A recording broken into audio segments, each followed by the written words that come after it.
Assalamualaikum warahmatullahi wabarakatuh. Bismillahirrahmanirrahim. Alhamdulillahi rabbil alamin. Wal aqibatu lil muttaqin wala udwana illa 'alal zalimin. Ashhadu an la ilaha illallah wa ashhadu anna Muhammadan 'abduhu wa rasuluh. Allahumma salli ala sayyidina Muhammad wa ala alihi wa ashabihi ajma'in. Kita menyambung pembacaan kitab surah An-Nisa, masih lagi membicarakan tentang harta pada ayat yang ke-29. Ya ayyuhalladzina amanu la ta'kulu amwalakum bainakum bil batil illa an takuna tijaratan an taradin minkum wa la taqtulu anfusakum innallaha kana bikum rahima. Wahai orang-orang yang beriman, janganlah kamu makan harta-harta kamu di antara kamu dengan cara yang batil, kecuali bahawa ada dalam perniagaan dengan redha di antara kamu. Dan janganlah kamu membunuh diri-diri kamu, sesungguhnya Allah amat sayang kepada kamu. Baik, kita sambung huraiannya. Dengan jalan niaga, beredarlah harta kamu. Sebab tu harta manusia ni berjalan dengan sebab adanya bisnes, adanya perniagaan. Bila ada sahaja production, maka akan berlakulah permintaan. Bila ada permintaan berlaku, production akan sentiasa keluar. Dan bila berlaku sahaja perniagaan macam ni, trading macam ini, harta pun akan berjalan. Maksudnya harta makin berkembang, pindah dari satu tangan kepada satu tangan yang lain dalam garis yang teratur. Bila dihentikan perniagaan, bisnes tak jalan, harta tak jalan, ekonomi jatuh.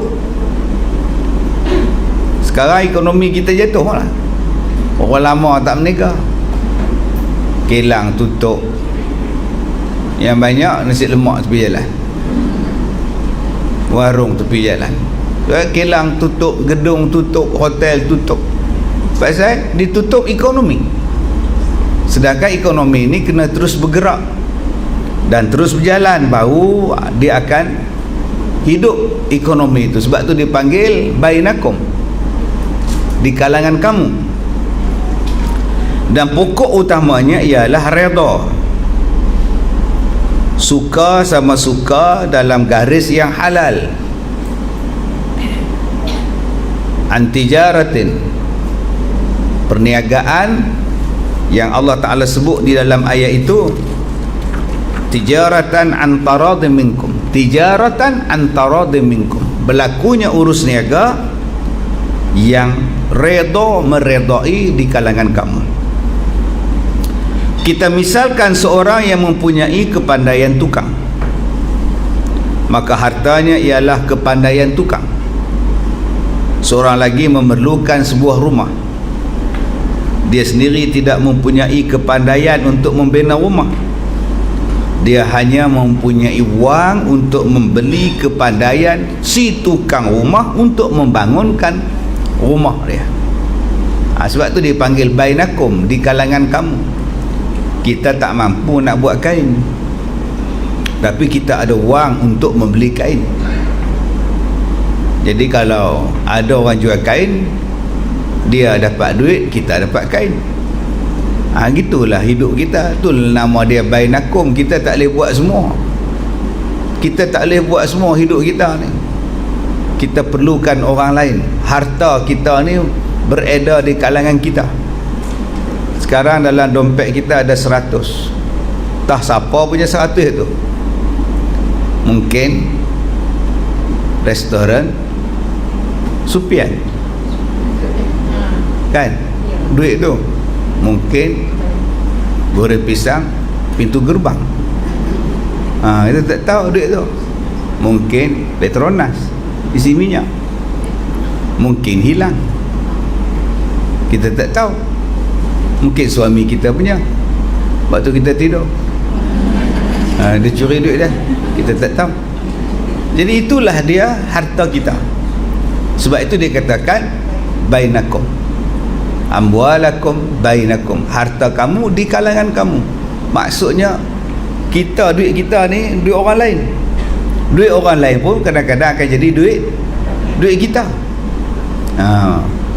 Baik, kemudian kepandaian si tukang adalah harta kamu yang menginginkan rumah, dan upah wang yang akan diterima oleh si tukang adalah harta kamu bagi si tukang. Bahagi kepandaian dia dapat kat kita, duit kita dapat kat dia. Inilah nama dia transaksi. Trans maknanya perniagaan, pertukaran. Kalau dia disuruh mengerjakan rumah padahal upahnya tak dibayar, itu adalah dipanggil mengambil harta kamu dengan jalan yang batil. Panggil buat rumah, siap, tak bayar upah, itu yang kata dia bil batil. Kamu tak memberikan upah kepada dia. Atau dikhianati oleh si tukang, duit bayar, tukang tak siapkan rumah, ataupun bahan yang dipakai tak berkualiti, besi kecil, duduk 2 hari retak, atau sehingga tidak sepadan upah yang diterimanya dengan buruknya pekerjaannya, maka itu pun dipanggil mengambil upah, mengambil makan dengan cara yang batil. Gitu Islam menyuruh kepada kita bagaimana supaya pertukaran harta berjalan dengan jalan yang betul. Jangan buat tipu. Sekarang dia ada satu orang nama dia paid review. Kalau macam saya ni, banyaklah orang minta saya buat review makanan, review pakaian, macam-macam lah, review minyak wangi. Kan dia orang bagilah upah kat saya, minyak wangi ni wangi lah, apalah, tu nama dia review bagi. Iklan. Sekarang orang dah tak iklan dekat TV dah, orang tak tengok TV ni, orang tengok smartphone. Kadang-kadang yang disuruh review tu makanan yang tak sedap, tapi disuruh kata sedap, padahal tak sedap. Takkan kita kata tak sedap, mereka bayar. Akhirnya kita kata apa? Sedap, dapatkanlah, memang marvelous, memang sedap sungguh lah, dapatkanlah makanan ni. Habis iklan tu, pergi beli air muntah, wek tak sedap. Maka orang ramai yang tengok benda tu terpengaruh dengan saya, mengatakan bahawa makanan tu sedap, pakat beli semua, padahal tak sedap langsung. Maka tadi nampak adanya unsur bil batil. Bil batil lah. Kadang-kadang kita peduli apa, janji aku dapat duit. Bil batil kita tak kisahlah. Maka Allah pesan kepada kita jangan makan harta dengan jalan yang batil. Itu satu contoh ya, iklan yang menipu. Orang terpengaruh dengan iklan. Baik. Bolehlah orang berfikir kerana kalau demikian di dalam ajaran Islam yang menyebut harta kamu itu nampaknya terdapat apa yang sekarang kita namai dengan sosialisme. Penafsiran bisa diperpanjang, diperluas, namun kenyataannya ialah begitu. Maka orang setengah dia faham tu, dia ambil jadi sosialisme, sosialis, lama-lama jadi komunis. Dia kata dia ayat Quran ada, sedangkan ayat Quran ni kata nak ambil harta orang mesti melalui perniagaan yang redha meredai. Mana boleh kau cakap dalam Islam ni ada sosialis? Dalam Islam dia kata harta kamu yang beredar di kalangan kamu, bukannya harta tu ada pada dia, kita boleh ambil harta dia sewenang-wenangnya. Itu komunis. Allah kata nak ambil harta orang mesti melalui perniagaan, bisnes, taradim minkum, yang meredai. Bukan boleh ambil harta komunis, dia memilik negarakan harta orang kah, harta siapa kah, hang tak ada harta ni semua untuk dikongsi bersama. Itu sosialis. Dalam Islam tak macam itu. Nak ambil harta boleh beli, nak ambil harta boleh pertukaran, nak ambil harta boleh minta. Dia bukan boleh rampas. Jadi jangan kita samakan ayat ni dengan pahaman sosialisme. Baik. Kemudian, maka segala pengecohan. Apa makna pengecohan? Penipuan. Kita sebut apa? Kecoh. Orang Perak kata kecoh tu heboh. Orang Kedah kata kecoh tu menipu. Main kecoh mana boleh. Kecoh tu maknanya menipu, ngelat. Kita ni sebut ngelat, dia mengecoh. Kecoh pada kita ni pula ria rendah. Bahasa tu. Dia kata segala bentuk penipuan, pengecohan, kecurangan, korupsi, berbeza mutu barang yang sebenarnya dengan reklam iklan yang berlebih-lebihan, tidak tepat menyelesaikan barang yang ditempah dengan janji yang telah diperbuat, mengurangkan mutu pengerjaan yang diupahkan, mencuri, memeras dan sebagainya. Semuanya termasuk di dalam memakan harta benda kamu di antara kamu dengan jalan yang batil. Apa dia contoh jalan yang batil? Pertama, penipuan, pengecohan.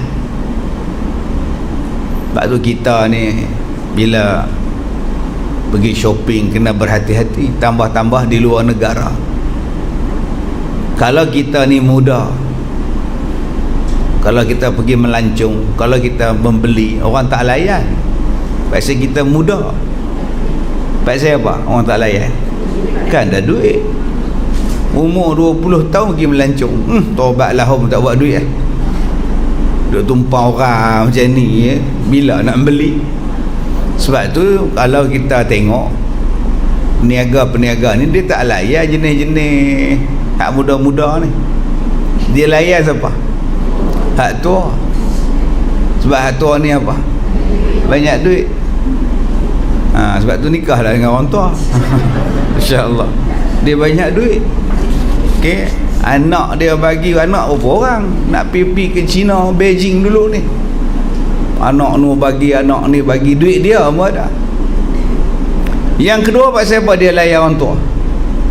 Pasal slow. Senang nak tipu? Senang. Dia buat silap mata kau hilang.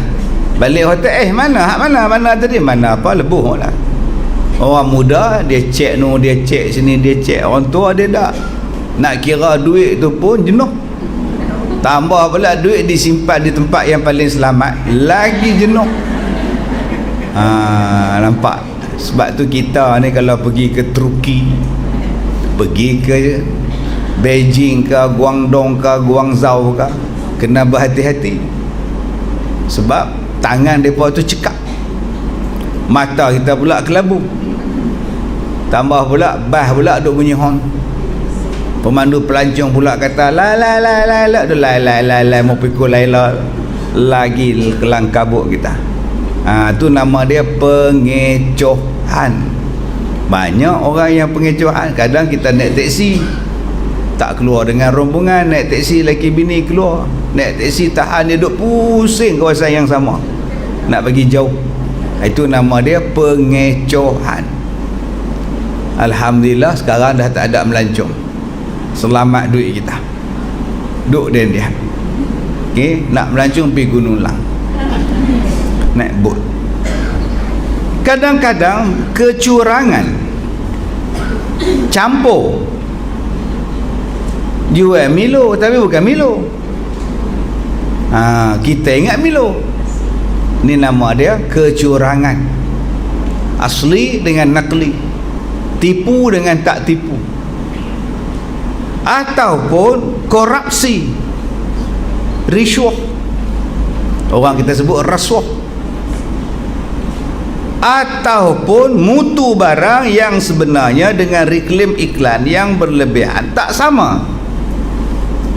Macam tadi lah, buat kata sedap tapi tak sedap. Iklan kita ni, suami dia tu angkasawan, jadi stesen teknologi angkasa di bumi ni telefon tak dapat, terputus bekalan talian telefon. Suami dia nu duduk di angkasa nu, tiba-tiba isteri dia kata, dah cuba telefon bimbitnya, bila cuba dapat, walaupun suami dia duduk di angkasa. Gunakanlah 01 pakat beli semua lah, di angkasa pun dapat iklan dia, padahal duduk dalam rumah kat dapur pun tak dapat. Yang realiti sebenarnya duduk dalam rumah pun tak keluar, tak keluar gambar, suara hilang, tak hilang. Itu nama dia penipuan di dalam iklan, batil. Tulislah, talian anda mudah diakses melainkan di dapur. Tulis. Ini tidak, di mana saja anda boleh dihubungi. Oi, di mana saja, duduk lautan, jenuh cakap atas pokok baru nak dapat. Itu nama dia penipuan di dalam iklan yang berlebihan. Kemudian, tidak tepat menyelesaikan barang yang ditempah dengan janji yang diperbuat. Janji siap bila? Semalam. Kenapa tak siap hari ni? Tak sempat. Bila nak siap? Tak tahu lagi. Orang ambil tempaan daripada kamu sebab kamu kata siapnya 30. Kalau kamu cakap 30 tak boleh siap, orang tak akan tempah pada kamu.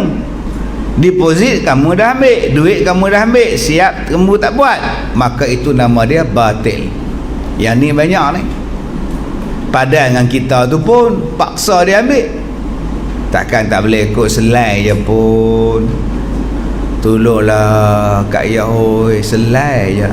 Tempah ni baju jahit lah nak raya ni, tak boleh lah nak oi. Hak nu melambak takut tak ada siap raya. Tolonglah ambil lah selai je pun. Ni penyakit Jepun. Orang dah tolak lah, kita paksa dia ambil juga. Bila tak siap malam raya kita marah lah. Dah dia kata tak boleh, tempahan dah penuh, jahit sendirilah. Tak pun pergi Maidin, banyak baju RM19 9 kupang. Sarung lah mana pun tak apa. Agak-agak murah, beli 3, pakai 3 sekali, baru RM60. Tak, tapi pasal kita paksa dia. Takkan tak boleh siap kot, takkan tak boleh siap kot. Sebab itu orang yang profesional dia tolak tempahan.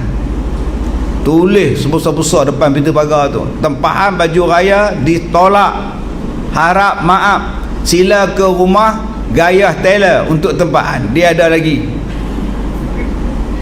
Patut tulis di situ. Ini tetap juga tulis di situ, Nak Taylor, kedai jahit wanita, masih lagi tulis besar-besar situ, tempahan ditutup, tak terima tempahan baju raya, sila jahit sendiri, tulis situ supaya orang tak kecil hati. Baik, kemudian mengurangi mutu pekerjaan yang diupah. Baju simen tak cukup simen, kapur je banyak, pasir je banyak, simen tak ada. Pasang tai pun tak cukup simen di bawah, duk 5 hari retak. Itu mutu, batil. Mencuri, batil. Curi telekung, pergi masjid, pakai telekung masjid, berjalan masuk dalam kereta, selamba dia. Tu nama mencuri. Hak jenis mencuri di masjid, curi kasut, curi tabung. Hal lain lagi tu, curi bilion-bilion, lagi banyak lah. Ataupun memeras, tu batil juga tu. Merah bau tak tahu, merah ugut ke. Hang tak buat ni hang batil lah kot. Okey. Tapi dia benda-benda macam tu kalau orang kampung kena. Tapi kalau orang besar-besar tak kena. Boleh faham Kak Som? Kalau orang kampung duk ramai-ramai ambil gambar lepas menikah kena. Tapi kalau orang besar-besar tak kena. Kan? Ni cerita di mana? Madagaskar. Pasal apa ada double standard? Tak boleh lah. Orang kampung lah pakai duk gambar tepi pokok. Kena terus. Tak ada maaf bagimu. Mai kena orang besar, kita akan menyiasat ke sini ya. Lama pula angguknya tu. Tak kena macam tu. Kalau kes lain kamu main saman saja, kes yang ni pun saman lah. Supaya berlaku adil. Jadi janganlah kita duk perah orang. Perbuatan tu salah. Islam menyuruh kita berlaku adil. I'dilu huwa aqrabu littaqwa. Berlaku adillah kamu, kerana adil itu hampir dengan ketakwaan. Baik, semuanya itu termasuk di dalam memakan harta benda yang di antara kamu dengan jalan yang batil. Batil mengecek upah buruh, bayar sikit-sikit, lambat-lambat, kerja habis, upah bagi separuh, lagi separuh, tunggu dulu duit tak ada. Dah tak ada duit yang kamu kata upah siapa?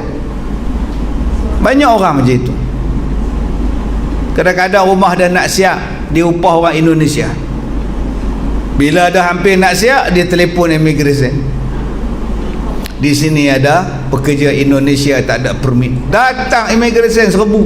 Larilah Mas Joko, Mas Jokowi. Segala Mas tadi lari. Bambang lari, Mas lari. Supriyanto, Supriyano, Super, semuanya lari. Akhirnya tak dibayar upah. Zalim perbuatan kamu. Kamu dah lah upah mereka tanpa permit, satu salah lah. Salah pada agama pula, kamu pedajir dia orang. Dah nak bayar, dah nak siap dah rumah, lagi 10%. Masa itulah kena serbu, lari puak-puak tu. Akhirnya dia gelak dengan isteri dia, jimat dia bang. Tidak 60,000 upah, mereka buta ya. Macam mana kamu boleh tidur malam? Hasil daripada Indon tu duduk buat plaster simen, ikat bata, pasang tai dalam bilik tidur kamu. Kamu pijak tai tu, Indon tu yang pasang tai, kamu tak bayar upah dah. Jadi tu cara dia mudah. Banyak yang buat macam tu.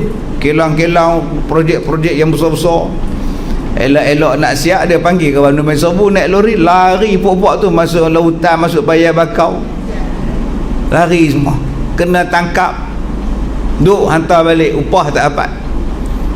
Jadi walaupun mereka itu masuk secara haram, tapi pekerjaan kamu kena bagi juga, pasal kamu ada upah dia bang. Haram punya masuk tu lain pasal, itu undang-undang dia dengan negara. Tapi jangan menipu orang macam tu. Sebab ada orang yang dia buat macam tu, tak apa, kita ambil mereka yang tak ada permit, nanti kita dah siap kita. Nampak ada pula orang tengah dia buat lembek tengkok lagu tu, kita panggil buat buat, esok kamu jadi seruk duk lagu tu setiap hari buat. Duk makan harta cara yang haram ni. Slowly atau berlalai-lalai bekerja, ada juga buat kerja slow. Pasal apa? Nak ambil upah lebih. Dia nama dia kong kaling kong. Bila lah nak siap puak-puak ni, dia kira kong. Kong kali kong, tuan tanah pun pening kepala ni. Pasal apa? Rupanya dia slow. Kalau hujan setitik je turun, tak buat kerja. Setitik je turun, hujan, balik. Pasal apa? Besok nak kerja lagi. Jadi gitulah tuan-tuan. Bukan setakat di dalam. Tuan-tuan ingat benda ni di mana? Kita kadang-kadang ingat benda ni hanya dalam buat rumah. Kalau rumah tu baju simen tak betul, nanti orang panggil repair lagi. Tak, dia benda ni dalam semua benda.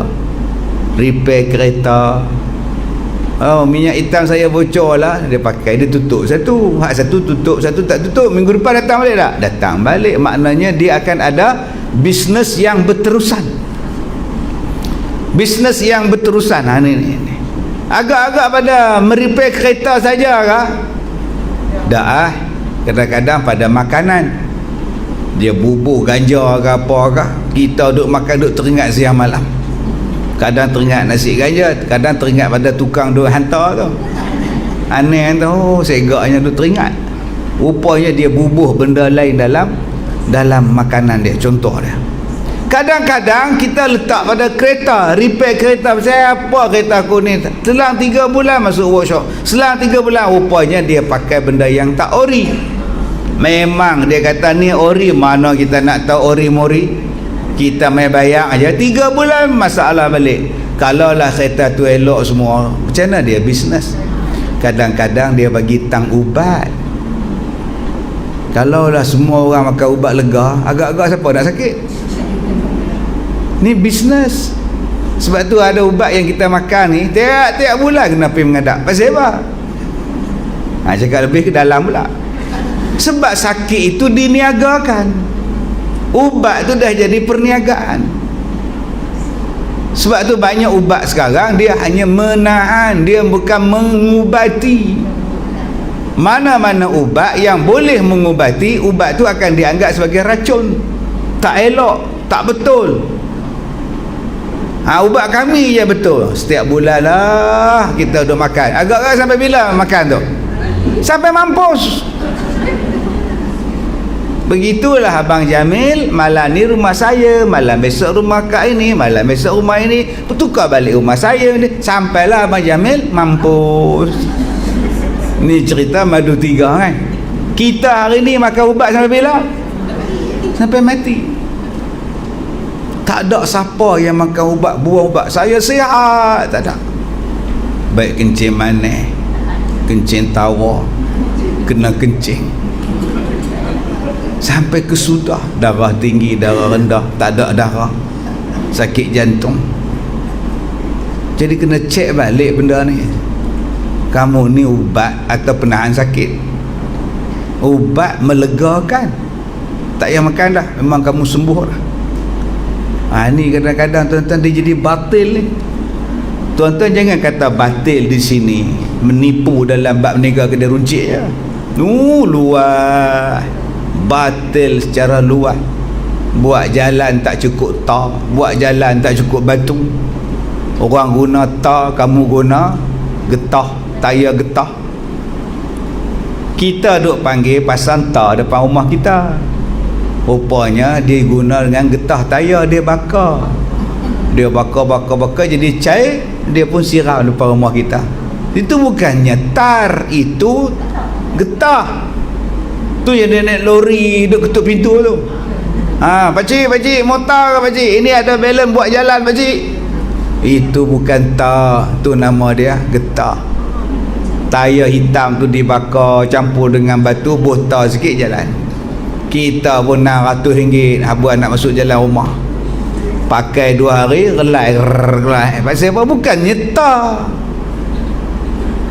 Hari kita komplain, dia kata lu bikin sendirilah. Dia bayar.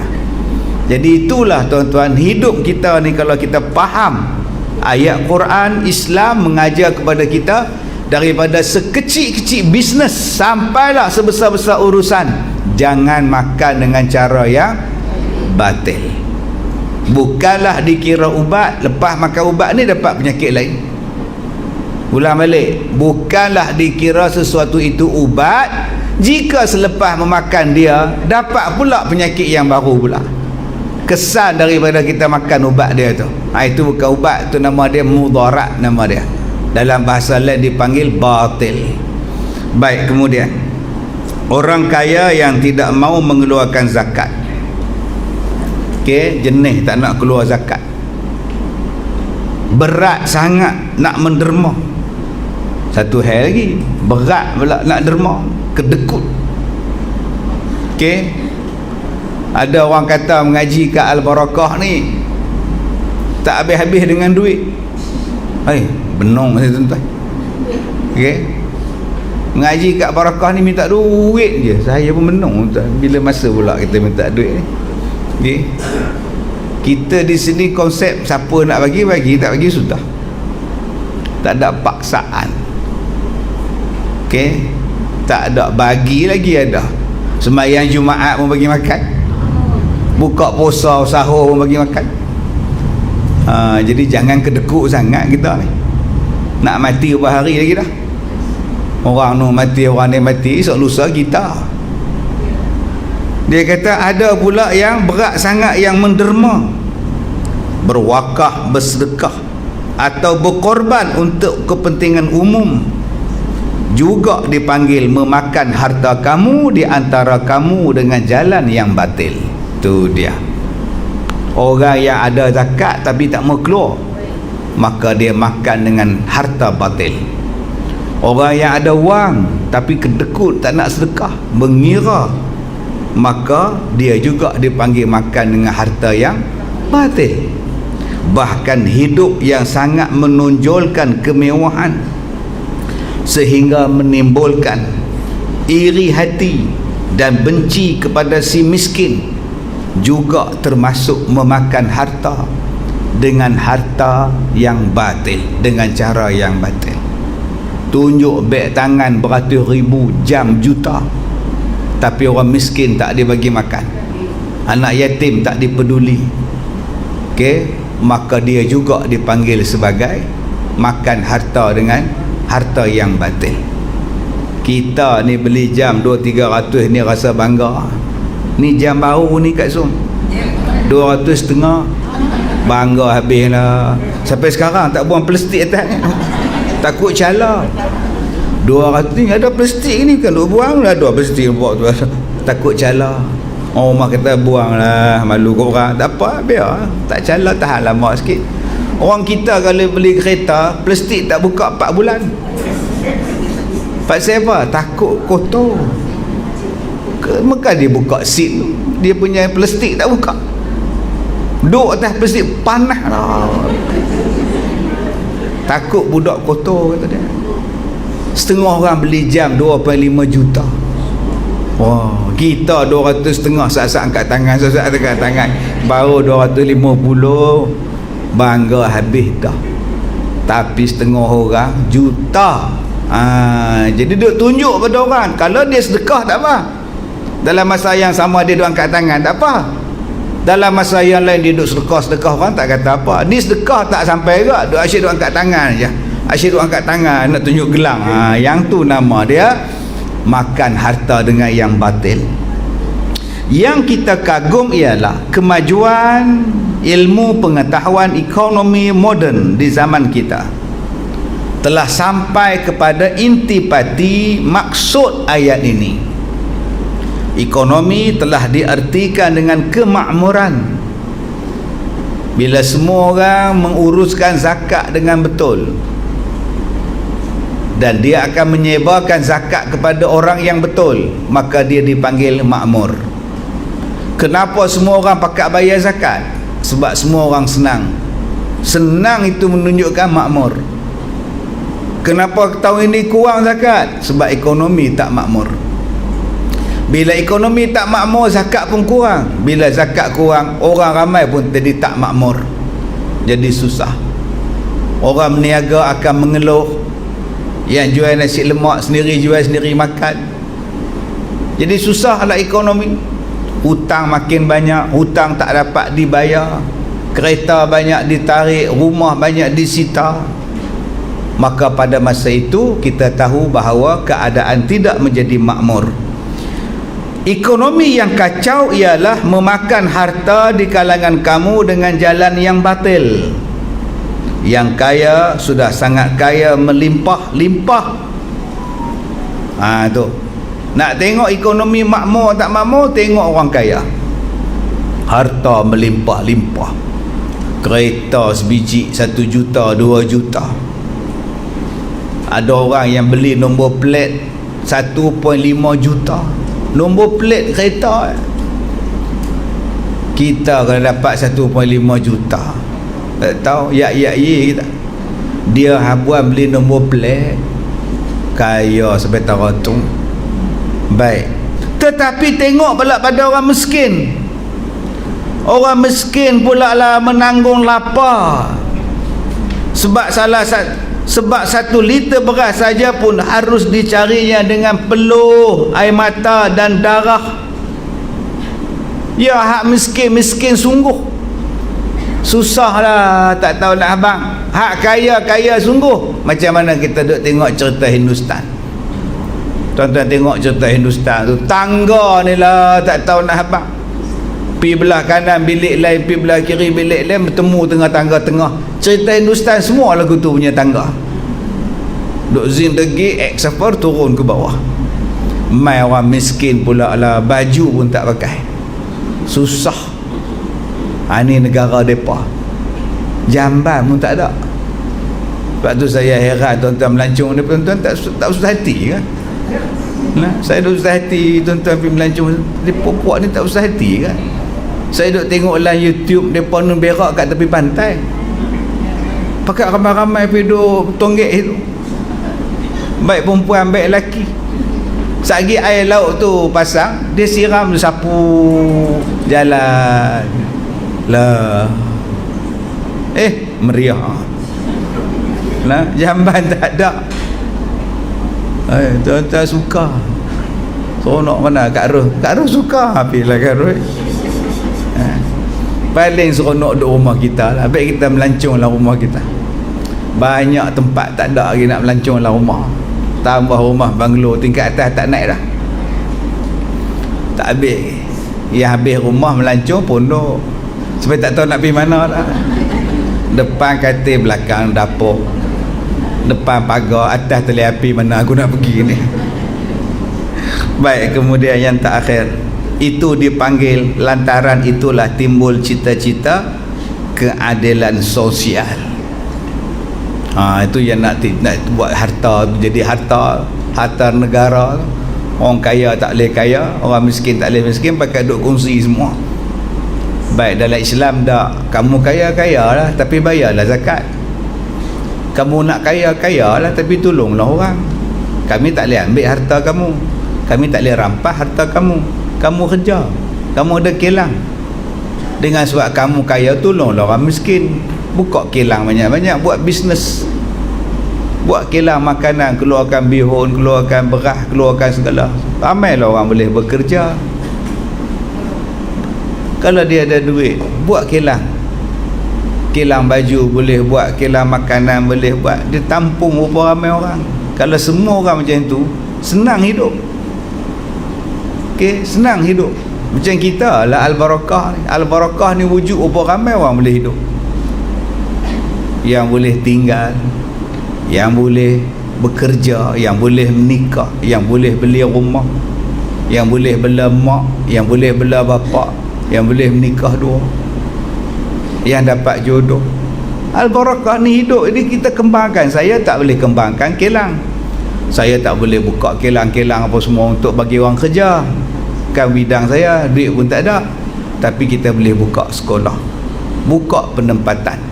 Daripada penempatan ni buka ada ekonomi orang, buka hotel boleh datang, Maidin boleh sampai, jabat tanah boleh buka, orang menega makin banyak. Depan barakah orang menega, depan belakang barakah orang menega. Mai besok orang nak menega kita buah pelam sekilo murah, besok depan meja makanlah pelam. Jadi semua orang boleh dapat manfaat daripada kita, supaya ekonomi kita berjalan. Itulah dia. Kalau semua orang menggerakkan ekonomi, senang hidup. Tapi sayang, kalau kita hanya menggerakkan ekonomi untuk kita saja, maka kita belum berjaya lagi. Baik, itulah dia tuan-tuan, ekonomi di dalam Islam. InsyaAllah kita baca pula ayat yang ke-20 29 besok. Wala taqtulu amwalakum wala taqtulu anfusakum, jangan kamu bunuh diri kamu tu. Innallaha kana bikum rahimah. Baik, sekadar itu sahaja. Wallahu a'lam. Assalamualaikum warahmatullahi wabarakatuh.